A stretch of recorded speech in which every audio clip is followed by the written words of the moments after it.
Hello, my name is Zachariah with Old Man Gaming. Welcome everybody to a brand new tabletop role-playing game actual play series. This is episode 1 of season 1. It is, you can see, the name is on the screen. It is the Duel Bastards.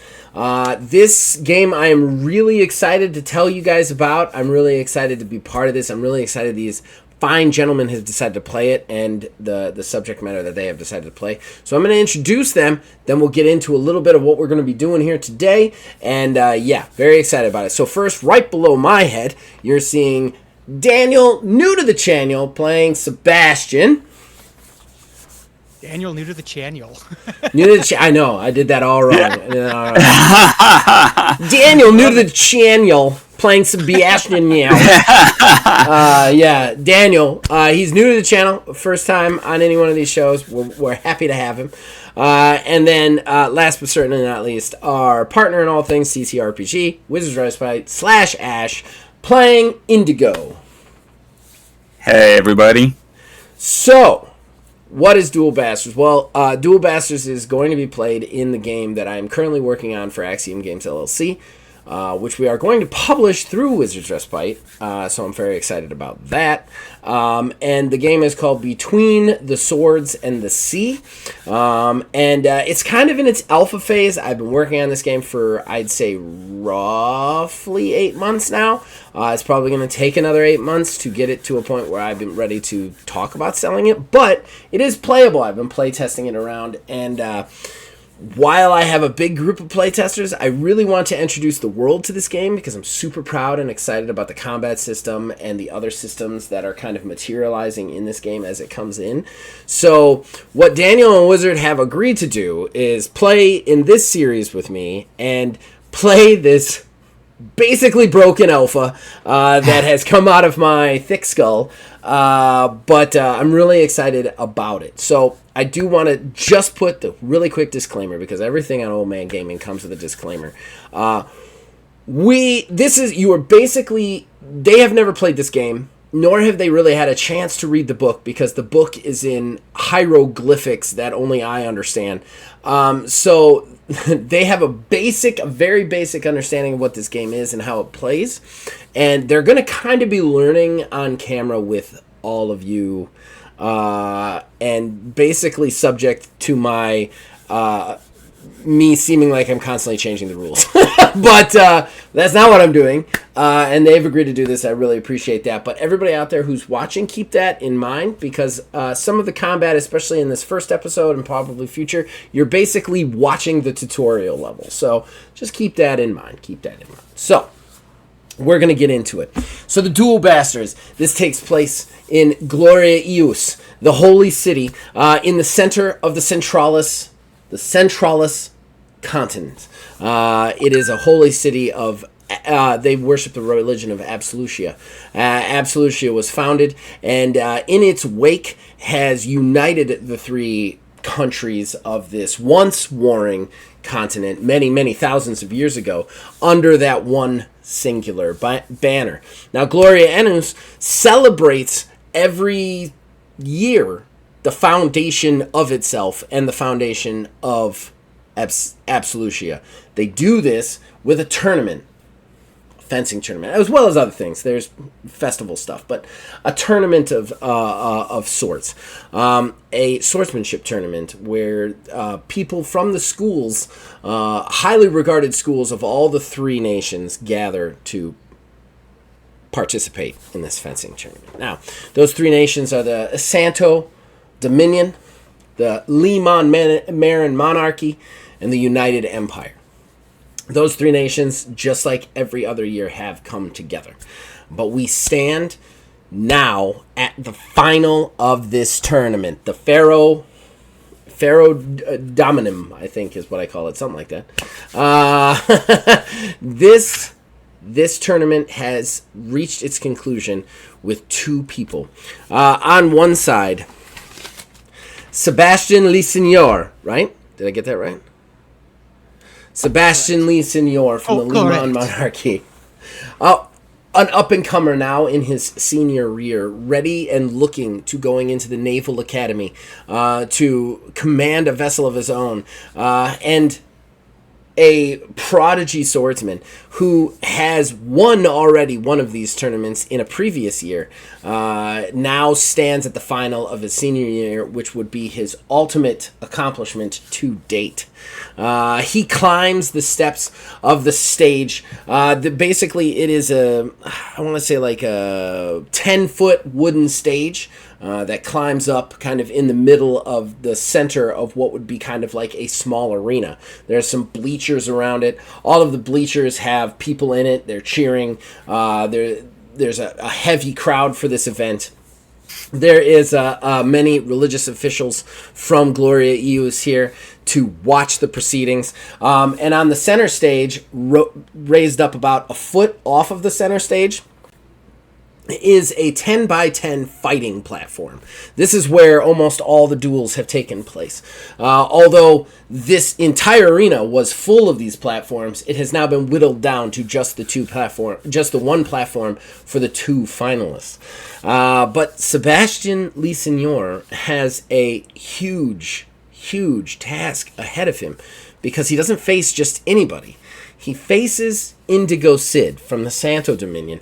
We see him walking up on the other side. I'm going to give you guys a chance to describe your characters in a second, but Indigo Cid and Sebastion fought to basically a draw in the very first time, both of their very first time in the tournament. Since then, the other 2 years that they have been in this tournament, one of them has won and the other one has won one. And they never met either one of those two times. So they have both tied out when they fought each other. Both of them have won one tournament, and now they stand at the final tournament facing off each other to finally end this rivalry that has kind of gone on and has kind of followed them through their school years. In jest, I mean, it's obviously not the whole part of them, but definitely the fact that neither one of them have met and somehow their destinies seem intertwined in this fight has gotten to them. So they stand across the field, very serious and ready to do battle as they prepare for this tournament. Sebastion, describe your character. Yes, Sebastion is a quite skilled fighter, but a bit of a prankster as well. His pranks have become quite legendary. You do not want to cross him if you're from the United Empire. That is, in school I did specialize to some degree in the empirical language, just so that I could become more skilled at, communicating with my rivals wherever they may be. As I approach the platform, I will take a solemn stance and say a silent prayer to myself, to the Nameless One, for their blessing in this glorious battle. He gets nods from the palpacy that is here watching in the stands, but now we switch to Indigo Cid. Describe your character. Okay, Indigo, I wish I could do as good of an accent as that. Indigo is 10 years of French. Indigo is a sort of olive skinned, dark curly hair, sort of long, not like long shoulder length, but sort of slicked back curls. Very handsome face, has a little bit of a mustache, a little bit of a goatee. Stands up on the stage, very well dressed. Salutes with the rapier and takes a bow to the holy figures sitting in the crowd. Takes a bow to the rest of the crowd and then looks over at his opponent and says, "Buenos dias. It is time I teach you what real swordsmanship is about." On guard. Okay, all right, hold on. Before you get to on guard, just to describe the moment a little bit more, what they then do is there are two kind of valets for each side. They come up and they begin to strap armor to you guys. This armor is... It's nothing more to kind of like slightly stronger fencing pads fencing kind of attire. Fencing pads are made out of like a thick cloth, but these are kind of weaved so that a sword won't really pierce them. But there's another trick to them.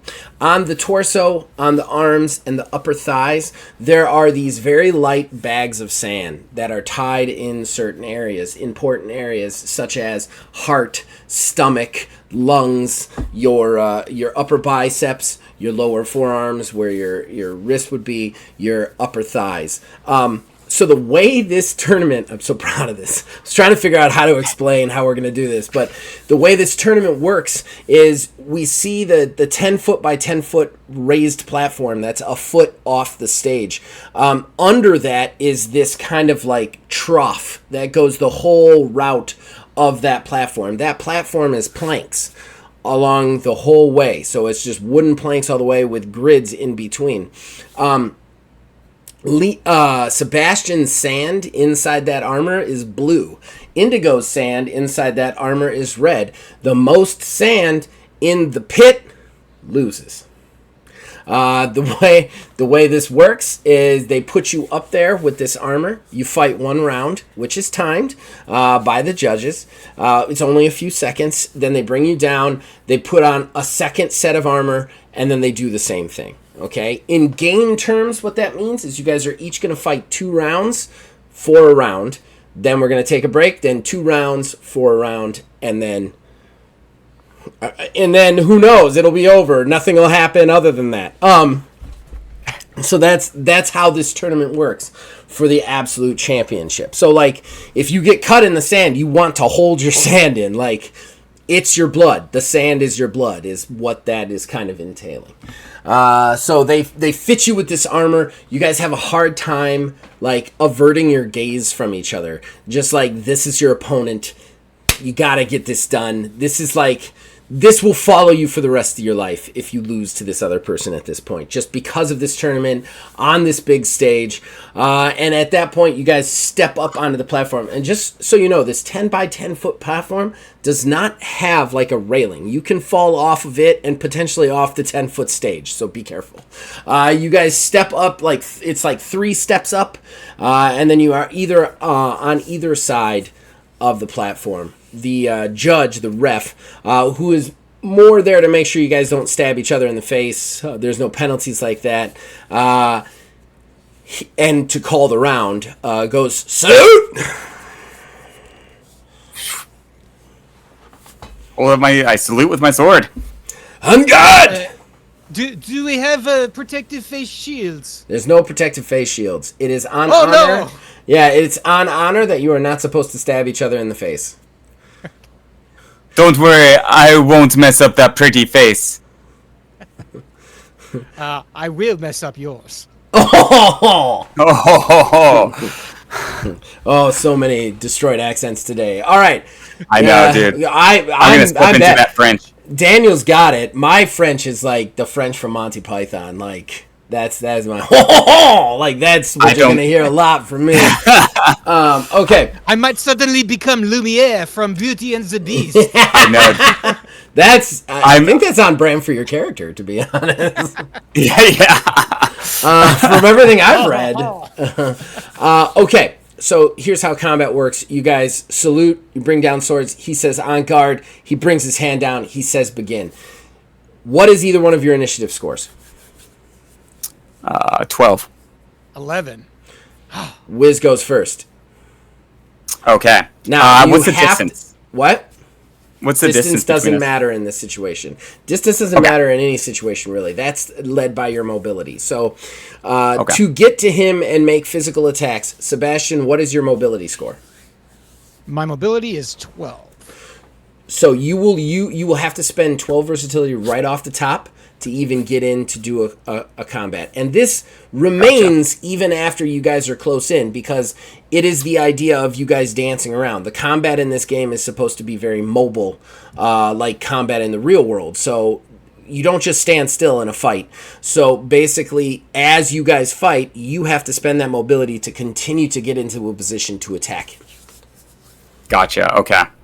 I tried to remediate closing, which I hate worrying about distance in role-playing games. So that's how I did it. So you have to spend 12 mobility to get to him, but you have to act first. That being said, if you run out of versatility, whatever that score is, you will become exhausted, so you want to try and save some of that. The other thing is you can at any point in time end your turn, and the versatility you have left over will collectively go to your next turn. That being said, you have to do at least one thing on your turn period. Okay. Okay, that's right. Yeah, so I'm going to definitely close with my mobility or my close on him, use my versatility. Okay. And then I'm going to make a standard attack. All right, so you spend 12 versatility, and you're just doing a standard attack? You're not using a technique? Not for my opening. Okay, go ahead. Now, here's what you do. You roll a d20, you add your react bonus. Sebastion, you get to choose if you're going to use a defensive technique, should you have access to one, or a standard defense. If you use a standard defense, it is just a d20 plus your react, and you're trying to get over his. So I do want to use my quick feet on this. Okay. So go ahead and read that for everybody. Yeah, okay, so quick feet. It's a defensive technique, technically from the melee school, Savat, unarmed kick fighting. But when this defensive action is successful, the attacking player must spend versatility equal to half this character's mobility to be able to attack them again this turn. Okay. If not successful, a character takes an additional 5 damage on the attack. Okay, so you're still rolling a defense, which is a d20, plus your react against Wiz's d20 plus his react. If you beat him, we'll get into the effect, but if he beats you, he adds an additional 5 damage to his attack. Okay. I rolled my defense. It's a d20, correct? D20 plus your react. Your reaction, sorry. And I rolled my attack, which was total 21. Oof. 18. Okay, so he's a little bit faster. He comes in swinging, gets a good slash on you. He actually takes a nice little chunk off and some sand spills out. What is your overall health? Overall health is 40. 40. How much damage do you do, Wiz? So my damage score is going to be actually for its standard 15. Okay, that's with the sword? That's with the sword and my PDM, or PDAM. Okay. You also take a wound token, Sebastion. And then when it is your turn, you will have to resolve at least that wound token. And you take an additional, I think it's an additional 1 point of damage for each wound token, basically. So 15 points of damage. Now, I hate to be my own rules lawyer against myself, but the quick feet failed, so he's actually going to do an additional 5 to me. Additional 5, that is correct. Yeah. Okay. Okay. Half So my health. this is a very violent game. I mean, in real life, if you're fighting with swords, it only takes one.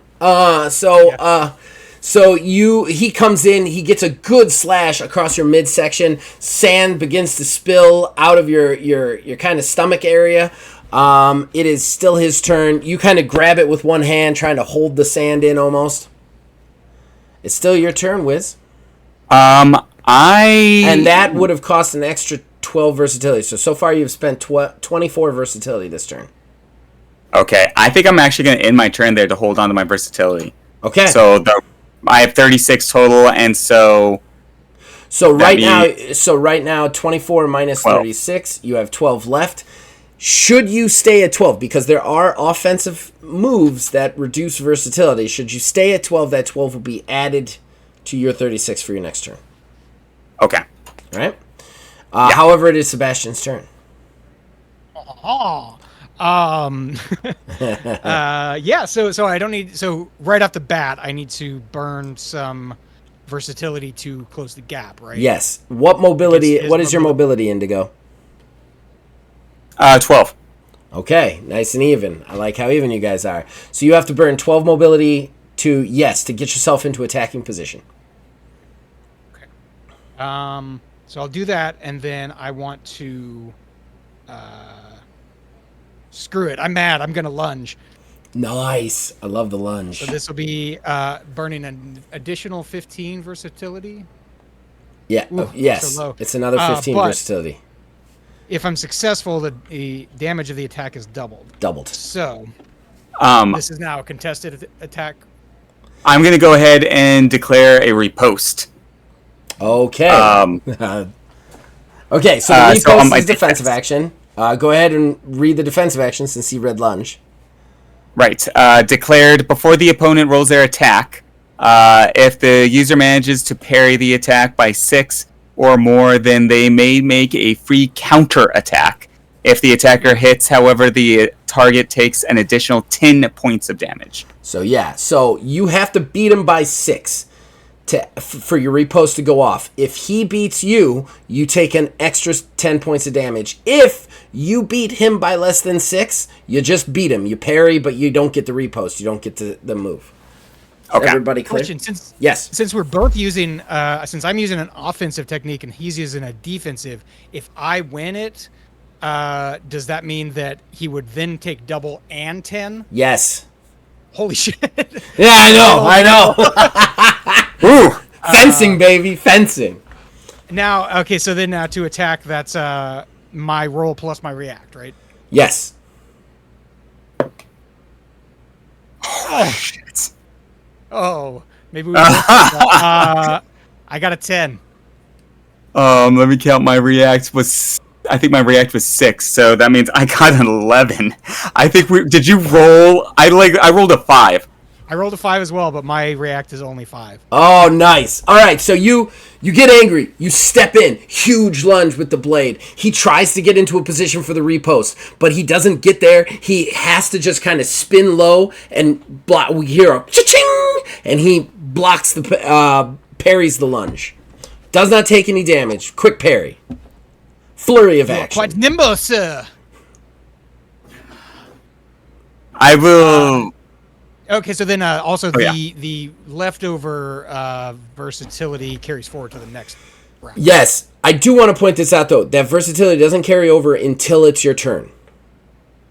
Okay? Your versatility doesn't set until your turn. That's important because there are techniques that bleed off that, so you have to try and... You know what I mean? Like, if you're fighting somebody might be like, I can take 6 versatility away and exhaust you. You know what I mean? Like, so it doesn't... You don't get that add until it resets for their turn, basically. Gotcha. Cool. So is that the end of your turn? Yeah. All right. It is now Indigo's turn. Okay, so then my 12 left over from last game reset to my 36. Yep. Automatically got to use 12 to Close. So that'll close, so I'm back to 36. Yep. And I need like an abacus. I know. The numbers are a little crazy. I have been told that many times, but there's just no other way to do the system the way I like it. It's pretty easy. Like I've just got a calculator open, but yeah, exactly. Just add it up real quick and the idea behind it, not to break up the action, but the idea behind it is you want to get that cinematic sword fight of like the first couple of actions are like pulling at each other, then you get into the big combo attacks. You know what I mean? Like almost like the more the combat goes on, the more deadly it becomes, sort of situation. Is what I was trying to go for. Okay. Now I'm gonna use another technique, heavy slash. Okay. And that is 15 versatility. If this attack is successful, their current wound score is increased by 1, then doubled. Okay. And so yeah. Before you do that, I will declare I'm using an alternating parry. This defensive action causes target to lose 5 versatility if the defense is successful. If not successful, then your attack is increased by 5. And is that the attack roll? Yes, the attack roll. Okay. Wait. Hold on. Let me look at that just to make sure I know what I'm talking about. I'm sorry. The damage of the attack is increased by 5. The damage of the attack is increased by 5. Oh, yeah. shit. Okay. So it would be an extra 5. But if you beat him, you suck some versatility out. Want to make sure I'm doing the wound damage right. Wound damage.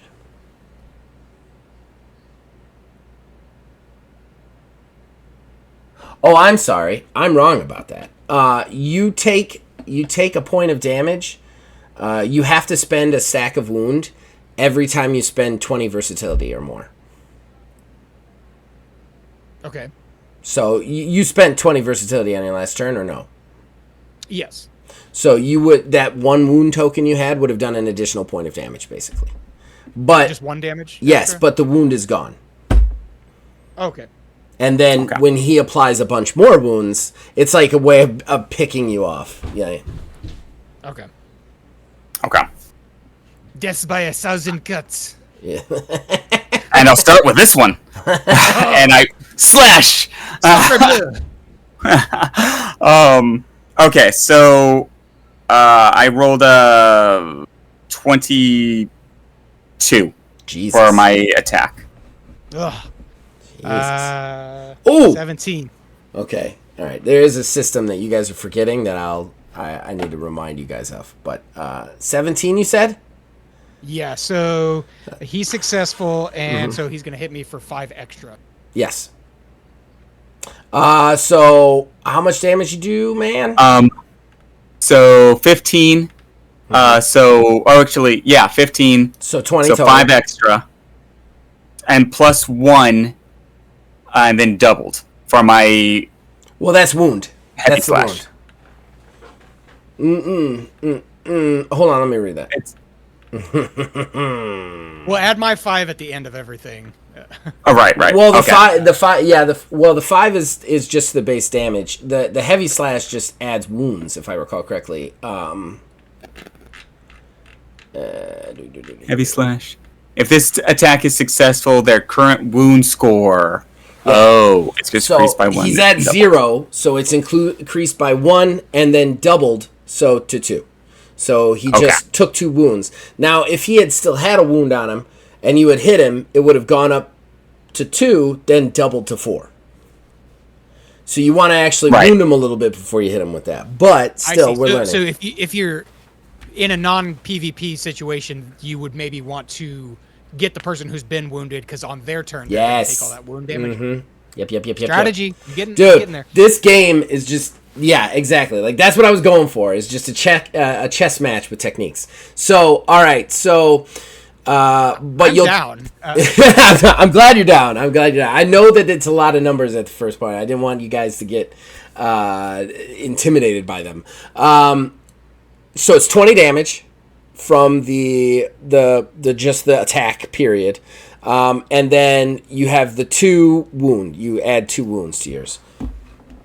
So then I'm at -1. However you figure that. All right. So normally we would roll this on the consequence chart. Basically, it just means all your sand is spilled in this particular, because this isn't a to the death sort of situation. So he has spilled your sand for the most part. My sand is everywhere. Yeah. So the ref is actually going to call it on that one. So he goes round, and then you guys halt.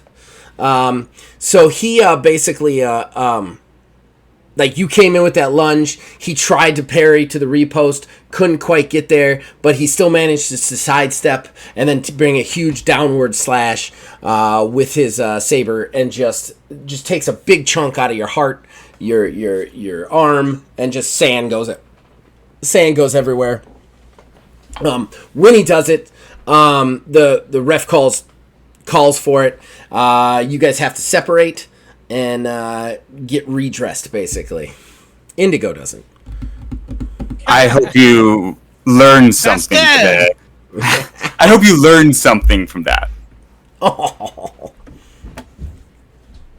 Yeah, I don't know. I'll bury my head as I get. Quiet rage. All right. I have a small glass of wine. Red wine. No one knows where it came from. Yeah. A little Fraser sherry glass. Yeah, exactly. A tiny little goblet. So they take time out for a second. Your teacher comes up to you, Bastion, or Sebi, Vincent Detouf. He comes up. He goes. He's speaking Marin, so I don't have to do the accent right now. But he not Marin. Oh, I already broke the rule myself. Latrem. He comes up to you and speaks Latrem, and he's just like, got to watch out for the slashes. He will cut those things every time. Remember, wear him down. Play your game. He got under my skin and I had to lunge and irritating. He kind of waves at him and goes, "These Santos, they're all passion. They like to get in your head. It's all tricks. Don't listen to him. Focus on the bags." And then he cracks you on the shoulder, steps back off the stage. You're outfitted now. You guys step back out for round 2. And the ref kind of raises his hand. Salute! On guard! Begin! And yet again, Wiz gets to go first. However, your versatility has reset. Same initiative means he'll always go first. He will always go first. I hate rolling initiative. It is the biggest slowdown of combat ever, so I just got rid of it. There are techniques. Should you decide to maybe reconsider one of your wild cards, which I will completely allow because we're new to this, there are techniques that can change your initiative. I direct you to the Kakido style under the Empire of the Red Sun. Take a look at some of those. But go ahead. So, Wiz, you're up first again. Okay, so I'm going to, again, I'm going to do the same thing I did last time. I'm going to close distance and attack a standard attack. No technique. Roll. I'll do my alternating parry rather than my quick feet. Okay. So hopefully I roll not like dog shit. 18 total. Aha! There we go. Math. 21. Nice. So that beats him, right? That gets you the whole thing, right? Yeah. So the alternating parry, the defensive action causes the target to lose 5 versatility if the defense is successful. If not, then whatever. Okay. So he steps in, goes for the exact same attack, but this time you're ready. Instead of trying the quick feet, you come in with the parry, but instead of parrying to the side that you would think to parry away, you roll the blade around his and parry to the inside. It drags him off his feet for a second. He does a little stutter step, and when he does, you know that it has exhausted him just a slight bit more. Put him a slight bit more off position. So it looks like you are learning. The same could be said of you. It's That's where I'm going to end my turn. Still going to end your turn. Okay. All right. Yeah. Remember to take that 5 versus... Since I was successful on the defense, there's no damage. There's no damage. You take nothing. You parried the blade. One of the reasons that you have lost is your rolls. like in fairness. Yeah. Okay, so you parry, shing, you pull him off feet. You guys jab at it quickly, verbally, but Indigo has to reposition. When he repositions, it is your turn to strike, Sebastion. What are you doing? And your mobility was 12 as well, right? Yes. Yeah. Okay, I'm just trying to keep track of all that. Okay, so I'll close the gap in distance, and I'm going to just do a regular strike. So this would be no bonuses or anything if successful. Okay. Okay. Okay. 17 to hit. Yeah, that hit. Oh, yes! Yes! I love it! All right, he repositions, you sidestep and come in with a quick stab. That stab connects true. How much damage do you do? I will hit you for 19. You may be more nimble, but I am more deadly. Ooh, 19. 19. So that's 19 damage to you, Indigo. You also take a wound token. Sebastion, you have to cash in a wound token because you just spent 20 versatility. So that's another wound to you. Don't. Okay, and my. Oh, no, wait. last Never mind. round Sorry. Those were gone. Forgot about the bags of sand. Forgot we're playing with bags of sand for a second. Yeah. Yeah. And then to do that actual attack, does that burn versatility? Yes. It's 10 versatility to do a normal attack. Okay. I'm just tracking that. Oh, well, it would be 12 for you with the sword. Okay. So cool. Yeah, I gotta make sure I don't deplete, so I'm going to cease my turn there. All right, Indigo, you've got a good amount of sand coming out of your kind of your right lung section of sand, kind of bleeding out through the planks on you. But he steps back and takes position for you to attack. It's your turn. Okay. Don't. And so now minus the 5 from his right.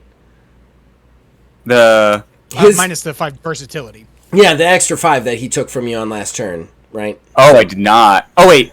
Yes, I did. Yes, okay. I did. Okay. I bumped it up. So I only had, I ended last turn with 9 versatility, and that rolls over to my 36 standard versatility for this round. Okay. Yeah, that did bump it up quite a bit, because I only was going to lose 22, and then it bumped up to 27. Yeah. Versatility loss. Okay, so I'm going to go ahead and make another standard attack. Okay. Close the distance, and then make another standard attack. I have to keep using some of these defensive just in case. That gives me the edge, so I'm going to use quick feet on this one as well. Okay. Well, I did 15 on my attack. I did 23. So you are going to do... Okay. No. Well, he parries. No. He completely... You dance out of the way and dodge, and then he has to spend extra versatility to be able to attack again, right? Yeah. When this defensive action is successful, the attacking player must spend versatility equal to half my mobility to be able to attack again this turn. Oh, so you have to spend an extra 6. You have to spend an extra 6 on top of whatever action you do to be able to attack him again. You have to take another half mobility, basically. But that only applies this turn, right? It only applies. Yeah, it only applies right now. It's kind of to stop him from moving, so to speak. So I was actually going to use Ramis technique. Okay. Do that. Which is 5 versatility can be done only after a failed attack, which I did, in the same turn by this character, me. Essentially giving me a second attack. Yes, that will actually now cost 11 plus your weapon. Don't forget to add in that 2 from the weapon. Oh, right. So the total cost of that, so that normally would be 5, but it would actually be 13. Right, because of his technique and then plus my weapon. Yeah. So basically you go in for the slash, you kind of cut with a good slash, trying to set him up for the second back end slash. He does a really quick kind of dance backwards. Doesn't even parry you, just moves and dances. As he dances, you kind of have to do a stutter step twice again and kind of stab out at him to get the hit. Okay. So my second attack is going to be the same thing, 15. I got better, 19 plus 5. Uh-oh. Okay, you stab in with your second blade. This time he parries.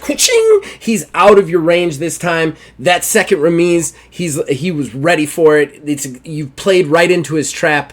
He quickly parries it. Are you continuing? I'm finishing there. You finish there. It is your turn, Sebastion. Okay, I'm going to from here do a flourish. Let's see. So the 9 versatility plus 33 minus 12 to close the gap. We're at 30. Nice. So I'm going to burn 11 to do a flourish. All right. Okay. So when this attack is successful, if the target, when using this attack, if the target successfully defends, they have -2 on their next attack.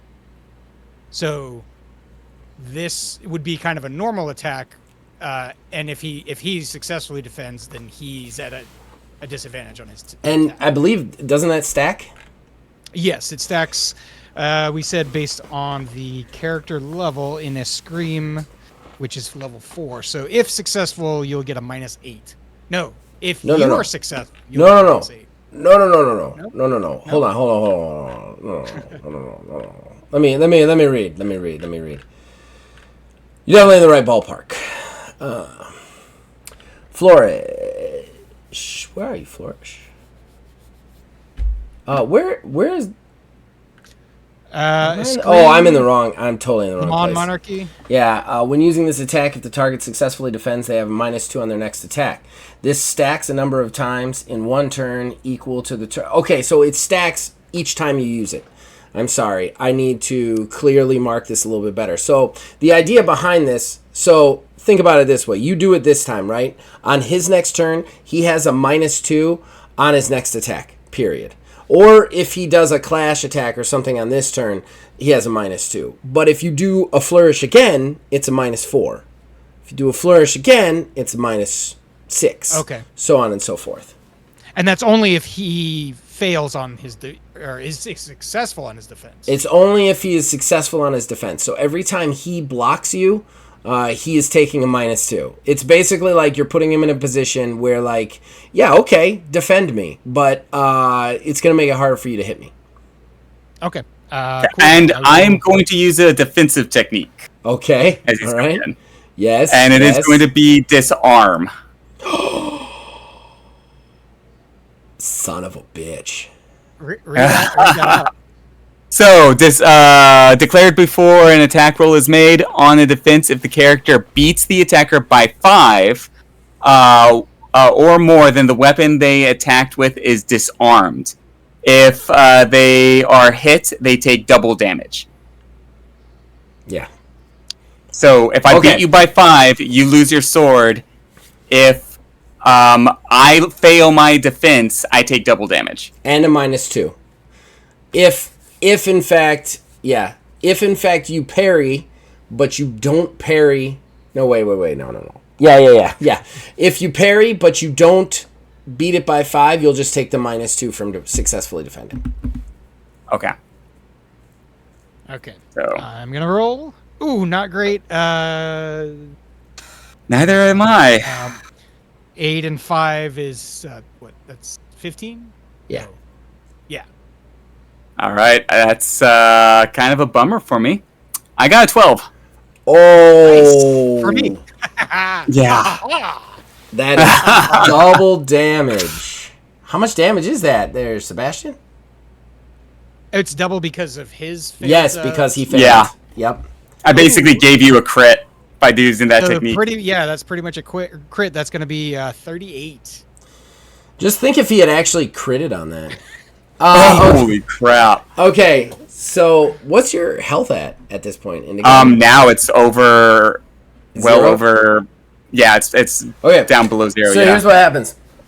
So he did the second step in. He was too far. He falls into Sebastian's trap. Sebastian comes in with the blade. He parries. Then Sebastian goes for his flourish, kind of with a quick movement of his rapier as he steps in. Indigo thinks the better. He's like, no, I'm going to take him here. He goes for a quick move on the hilt, trying to catch the hilt to pull the blade out of Sebastian's hand, but Sebastian is ready for him. He moves just slightly so that he doesn't pull the hilt, and as Sebastian stabs into the heart section, he can then easily pull back and stab again into the heart again, opening up 2 huge holes and just spilling sand like a shower of sand out over him. Anime sand just shooting out. Yeah. Spray out everywhere. And Indigo has to step back. At that point, the judge goes, ugh! Enough! Because you realize that you have lost too much sand. At that point, you both have to step down. You're in the timeout. You're trying to figure out who's going to win, who's going to lose. The judge The judge is kind of like looking at the sandpit. Then he talks to somebody, and then the valet comes over to you, Sebastion, and goes, "He is calling for a third and final decisive round. We will get you a new set of armor. You will fight one more sudden death." And then the valet runs off to get you a suit of armor. They come over to tell you that, Indigo, as your trainer, Diego Turga, comes over to you and he goes, "What was that bullshit with the disarming? Come on, we're not trying to impress the women, you're trying to beat him. Now don't get into your head and don't show off. It's one of your biggest mistakes. Stay cool, stay level-headed, and bring him down." There's just something about his pompous attitude that just gets under my skin. I don't want to just beat him. I want to show everybody that I am the best. From across the pit, you hear a distant He looks. Do you see what I mean? Do you see? Calm yourself, Indigo. Cut him down to size, and do it with your intelligence, not your passion. And then he turns and he walks down the thing as they get you dressed. You guys both step up. The judge calls for the salute. He calls for the en garde. You guys get into the position, and then all of a sudden, boom! The doors of the arena bust open, and you hear in Empirical, "Stop this now! Stop the fight!" And everybody, like, there's a chorus of boos. The Palpacy is very confused as this very official man just sprints across the yard at you guys. You guys are both just standing there ready to fight, but the judge tells you guys to hold. He runs up the 10-foot stairs to the judge, grabs the judge, starts talking in his ear, starts to whisper. You guys are standing there just on the plank. The crowd is confused. Some of them are booing. Some of them are just trying to listen. Everybody seems interested. And it's at that point that the judge just turns and goes, "Both of these fighters are disqualified." And then he, you guys both look to your trainers. They're confused. They rush over to start fighting with the judge who comes down the stairs. The valets come over to you guys. You guys are both still standing next to each other when this is announced on the planks as the valets run over to you. All right, that's it. Another episode of Duel Bastards. I hope you guys enjoy it. I'm really excited to see where this goes. I do want to thank my players one more time for kind of wading into the muck of what this game is in its current form, but I'm really excited about it. I think this game is going to be one of the best things I've ever written, so I'm really excited about it. I'm really happy that they are testing it with me and showing you guys what it is. And by those players, this is a podcast on the internet, which means that we must, in fact, do the contractually obligated, "Hey, you got something to plug" segment. So, first and foremost, Daniel, would you like to plug anything? Oh, wow. Yeah, I have a million things to plug. I'll keep it brief, and maybe we'll do more plugs on the future. I'm a podcast editor and a musician. The very recent thing that I got started with that by the time this goes live, it might be pretty old, is I joined up with a website called Maximum Utmost that is a video game blog, and I'm sort of their podcast guy over there, just doing all the behind the scenes clicks and clacks to make it sound good. And then music, I go by The Sanford. My last name is Sanford, and maybe I'll get our good buddy Old Man Gaming here to put a link to my Bandcamp or something. But yeah, that's the fastest. I have millions of other projects all the time, and maybe we'll plug those next time. Yeah, there's plenty of episodes to plug in, I promise. Wizards Respite Ash. As always, wizardsrespite.com, website that dives into all things TTRPG. This show can be seen there. Everything we do, TTRPG with Zach, Old Man Gaming, can be seen there. We also got t-shirts that can be purchased there, all RPG themed. I have that one. There we go. I have that one. That's a great one. I mean, It's they're a all. great one. It's comfy. That one was the one I was like, I gotta click and get that one. See, there you go. So jump over and check out these awesome shirts. And yeah, that's what I got. Wizardsrespite.com. Please check it out. Real quick, I wanted to thank you, Zachariah, because this has been a lot of fun. Just on this one, great session 0 that we didn't film at all, but it helped set the tone and get everything like lined up in a really interesting way. That like, it informed me for my future games that I'm gonna play. That I just need to be better at the session 0 part. Well, I appreciate that. As far as my plugging, I'm going to say check out both of these guys because they're great. As far as me, everything that I do is on Old Man Gaming on YouTube, or this and other podcasts also go live on Spotify. Other than that, we're in a lot of stuff. There's a lot of RPGs and TTRPGs that we do. Check them out, man. If this isn't your bag, we've got a horror one, we've got a sci-fi one, we've got all sorts of ones going on. So check them out. Thank you for all those kind words, Daniel. One more time. That was really nice. And we will be back again next week, hopefully, with another Duel Bastards. I'm really enjoying this. I hope everybody out there is enjoying it. And as per se usual, as long as you guys keep watching and you keep listening, we'll keep making them. See you guys next time. See ya. All right. Where is my mouse? There.